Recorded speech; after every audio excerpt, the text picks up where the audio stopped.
Hello viewers, welcome to IT System Admin and Information Technology Learning tutorial channel for you.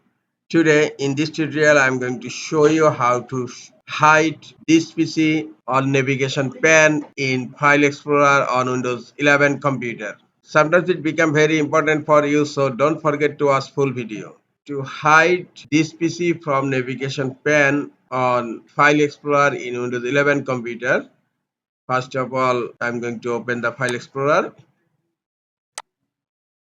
And here in navigation pane you will find this PC. Now I am going to show you how to hide this PC from navigation pane on File Explorer in Windows 11 computer. Just click on three dot icon to show more and then click on options.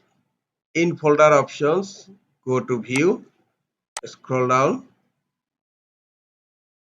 and here you will find the last option under navigation pane, show this PC, and by default it's selected. Just deselect the show this PC and then click on apply. Now click on OK and look, in navigation pane this PC is not showing here. This is all for today. Hope this tutorial is helpful for you. Keep watching for next tutorial. Thank you very much.